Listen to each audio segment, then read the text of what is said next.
जय हिंद NDA aspirant and very warm welcome to our YouTube channel apex study hub. मेरा नाम है अमन कुमार और इस वीडियो में हम बात करेंगे उन 5 मिस्टेक की जो सबसे ज़्यादा कंडक्ट की जाती हैं एनडीए एस्पिरेंट के द्वारा। अब ये मिस्टेक को अगर आपने सही कर लिया तो आप अपने एनडीए की तैयारी को बहुत अच्छे से कर सकते हैं। अब यहाँ पर हम 5 मिस्टेक की जो बात करेंगे ये ऐसी कॉमन मिस्टेक है जो ज़्यादातर एनडीए एस्पिरेंट एनडीए की तैयारी के दौरान करते हैं, या हो सकता है इनमें से कुछ मिस्टेक करते हों। ये भी हो सकता है कि आप में से कई लोगों ने ये मिस्टेक करी हों और सुधार भी ली हों। तो चलिए फिर इनको देखना हम शुरू करते हैं। तो सबसे पहली मिस्टेक की बात करते हैं, lack of information and guidance. तो सबसे पहले हमारे पास बात करें, हम किसी भी एग्ज़ाम की अगर तैयारी करने जा रहे हैं तो उस एग्ज़ाम के बारे में हमें सारी इन्फॉर्मेशन होनी चाहिए। और अगर हमारे पास एक प्रॉपर इन्फॉर्मेशन नहीं होती है उस एग्ज़ाम के बारे में तो हम ये चांसेस ज़्यादा रहते हैं कि उसकी तैयारी अच्छे से नहीं कर सकते हैं। अब वहाँ पर हमको ये पता नहीं होता है हमें कितना करना है और कब करना है, कितना उसका सिलेबस है और वो सिलेबस को कंप्लीट करने में लगभग हमें कितना टाइम जाएगा, ये हमें इन्फॉर्मेशन कम होने की वजह से या ना होने की वजह से पता नहीं होता है। एक प्रॉपर इन्फॉर्मेशन हमें ये बता देती है कि हमें क्या क्या चीज़ें कब कब करनी है और किस तरह से हम आगे अपने काम को या अपने जो तैयारी है उसको इनिशिएट कर सकते हैं। इसके अलावा दूसरी चीज़ आती है गाइडेंस। अब आपके पास इन्फॉर्मेशन तो सारी है पर उस इन्फॉर्मेशन को कैसे इम्प्लीमेंट करना है, किस तरह से उसको जो आपके पास रिसोर्सेज हैं उन रिसोर्सेज का आप अच्छी तरह से और एक बेटर वे में कैसे यूज़ कर सकते हैं, ये हमें पता चलता है गाइडेंस से। अगर आपको ये गाइडेंस चाहिए तो गाइडेंस आपको पता है कि कौन देगा। ये गाइडेंस आपको या तो कोई एक्स एनडीए कैंडिडेट दे सकता है जिसने कभी एग्जाम दिया हो और क्रैक करा हो, मे बी अगर वो फेल भी है फिर भी वो आपको कुछ ऐसे पॉइंट बता देगा जिससे कि आप अपने फेलियर को कम कर सकें या ऐसे चांसेस को कम कर सकें जिससे आप फेल हो सकें।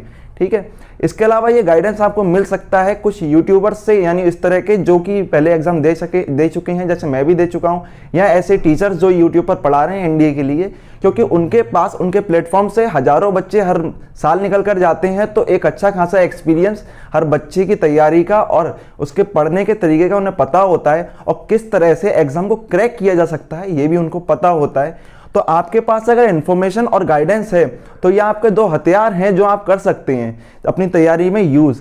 अब यहाँ पर दोनों चीज़ें पता होने के बाद आपके पास दूसरी जो मिस्टेक है कंडक्ट करते हैं वो ये है कि यहाँ पर हमारे पास एक बेटर प्लान और एक टाइम टेबल नहीं होता है। तो सेकंड मिस्टेक हमारी क्या है, better plan and time table.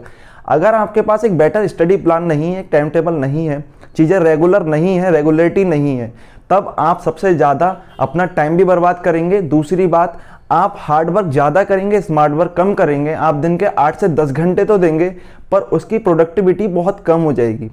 अब ये प्रोडक्टिविटी कम होने से आपको ये तो लगेगा कि मैंने पढ़ा बहुत, पर आप एक्चुअली पढ़ नहीं रहे होंगे क्योंकि आपके पास एक प्लान नहीं है। आपको ये नहीं पता मुझे कब क्या पढ़ना है, कितने टाइम में मुझे कितना पढ़ना है।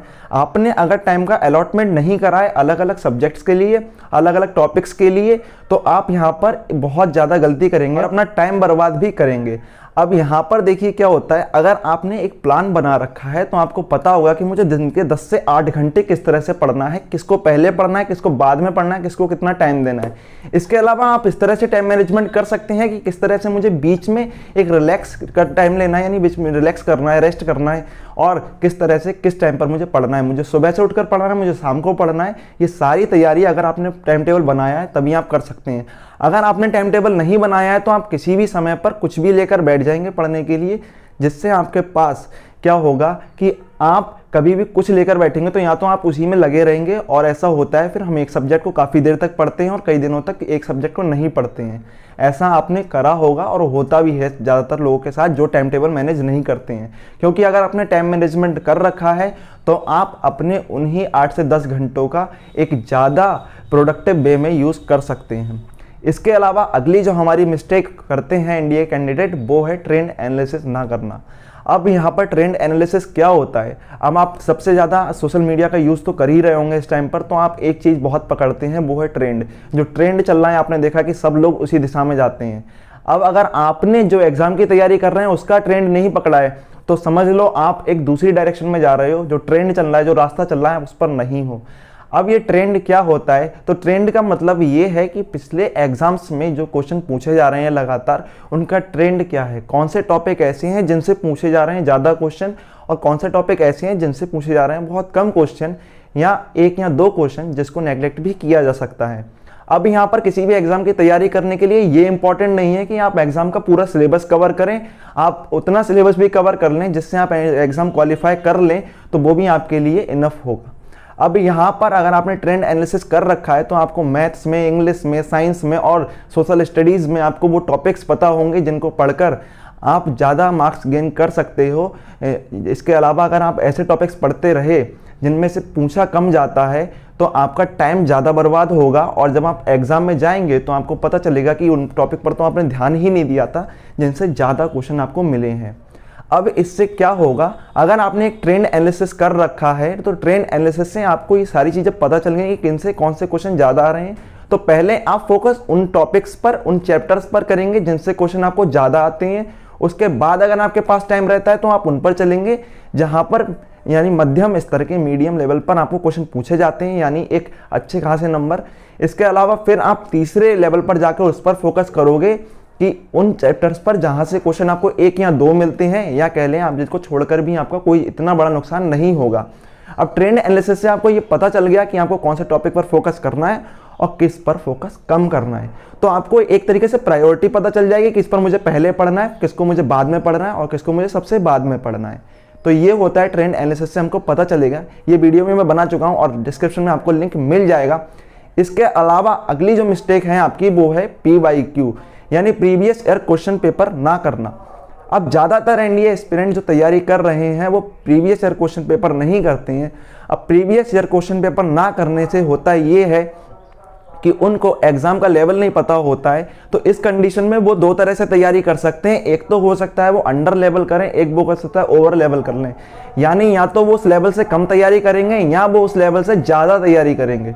अब यहाँ पर भी आपको दो तरह से नुकसान उठाना पड़ सकता है। अगर आपने लेवल से नीचे तैयारी करी है तो ये तो बिल्कुल पक्का है कि आप उन क्वेश्चन को अटेम्प्ट नहीं कर पाएंगे जो एनडीए के एग्जाम में पूछे जाते हैं। जब आप एग्जामिनेशन सेंटर में जाकर बैठेंगे तब आपको पता चलेगा रियलिटी का कि ऐसे आपने तैयारी जो करी है उस लेवल के तो क्वेश्चन ही आपके पास नहीं आए हैं, आपका लेवल तो बहुत नीचे था। इसके अलावा एक दूसरा तरीका हो सकता है जिसको सोचकर आप बहुत खुश हो रहे होंगे कि हाँ मैंने तो बहुत ज़्यादा ऊपर के लेवल की तैयारी कर ली है तो ये क्वेश्चन तो मैं आसानी से कर ही लूँगा। पर यहाँ भी आपको एक नुकसान उठाना पड़ता है। ये बात सही है कि आप उन क्वेश्चन को भी कर लेंगे, पर आप एक ज़्यादा हाई लेवल पर तैयारी करने की वजह से उस चैप्टर को, उस सब्जेक्ट को ज़्यादा टाइम देंगे जबकि उसमें से उतना पूछा नहीं जाएगा, जिसकी वजह से आपके कुछ चैप्टर या टॉपिक्स छूट जाएंगे एक चैप्टर को ज़्यादा ध्यान देने की वजह से।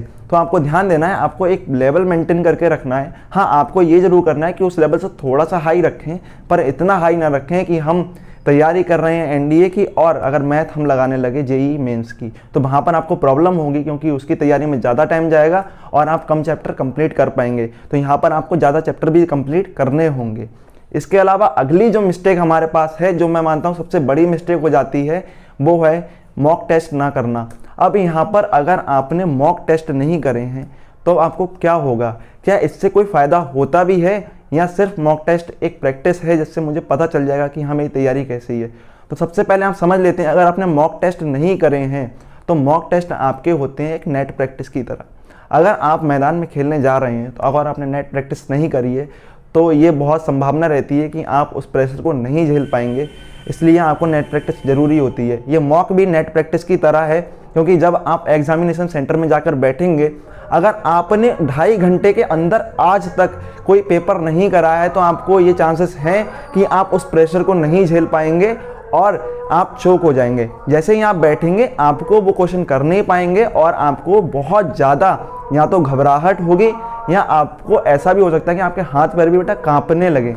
तो इसमें आपके लिए क्या चीज़ होगी, अगर आपने मॉक टेस्ट कई सारे लगा रखे हैं, 10 से 20 मॉक टेस्ट मिनिमम लगा रखे हैं, तो ये मॉक टेस्ट आपको इतना फ़ायदा देंगे कि आपको एक लेवल बता देंगे, साथ में आपको बता देंगे कि उस 2.5 घंटे के दौरान आपको कैसे प्रेशर को झेलना है और किस तरह से उस पेपर को अटेम्प्ट करना है। अब पेपर को अटेम्प्ट करने की भी एक स्ट्रेटेजी होती है जो आपको मॉक टेस्ट कई सारे करने के बाद पता चलेगी कि मुझे कौन से क्वेश्चन पहले करने हैं। क्या मुझे क्वेश्चन नंबर 1 से शुरुआत करनी है या पहले हिस्से में मुझे उन क्वेश्चन को करना है जो थोड़े से ईजी होते हैं और उन पर देखते ही आपको पता चल जाता है। तो ये सारी चीज़ें आपको मॉक से पता चलेंगी।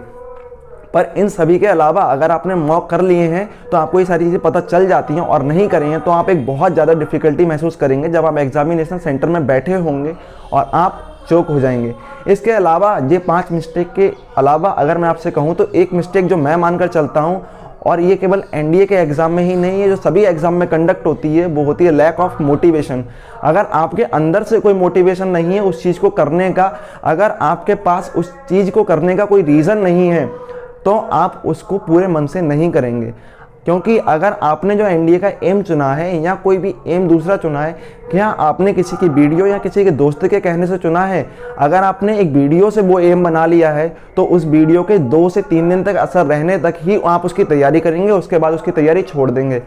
पर अगर ये एम आपके अंदर से निकला है, उसके लिए आपके पास स्ट्रॉन्ग रीज़न है उसको पूरा करने के लिए, उसको अचीव करने के लिए बाद, या उसके लिए आपके पास 10 चीज़ें हैं, प्लान्स हैं, आपने ये चीज़ें खुद बनाई हैं, आपके अंदर से निकली हैं, तो आप हमेशा मोटिवेटेड रहेंगे और उस चीज़ के पीछे लगे रहेंगे और उस एम के पीछे लगे रहेंगे और तब तक उसे नहीं छोड़ेंगे जब तक वो पूरा नहीं हो जाता। और इस वीडियो में फिर इतना ही, और लगे रहें अपनी तैयारी में, मिस्टेक्स को करें कम। और भी अगर आपके पास सवाल हैं तो कमेंट बॉक्स में ज़रूर पूछें। तब तक के लिए अपनी तैयारी में लगे रहें और बहुत बहुत धन्यवाद वीडियो को यहाँ तक देखने के लिए। चैनल पर नए हैं तो सब्सक्राइब जरूर करें और वीडियो को लाइक ज़रूर करें, शेयर करें अपने उन दोस्तों के साथ जो कर रहे हैं एनडीए की तैयारी।